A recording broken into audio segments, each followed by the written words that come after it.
炸乳鴿啊，仲有風乾，風乾再炸，哇，都好大隻。呢啲係鯇魚啊，個個都知啊，但係其實係脆肉鯇，點分呢？基本上分唔到嘅，食先知嘅。因為脆肉鯇夠韌啊，所以佢攞啲魚肉，所以攞啲魚片咧嚟炸。如果普通鯇魚咧，一炸就碎晒。乳鴿，哇！好，唔好望住我。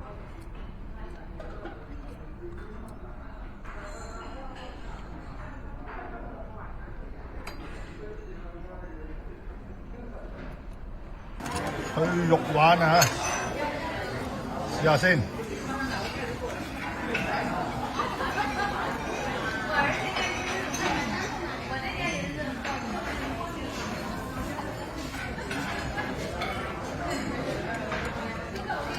應該用脆肉鯇嚟炸，啲肉係比較韌啲。如果唔係咧，一炸落應該散晒，因啲口感咯。又唔係好辣，你見到咁多辣椒又唔好辣，個粉漿整得好靚啊！同埋佢炸出嚟咧，你再睇翻個肉咧，應該新鮮炸嘅，又唔係話炸定擺，因為啲肉都熱啊嘛，個粉皮又熱，應該幾好食，值得食。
300行啊！好。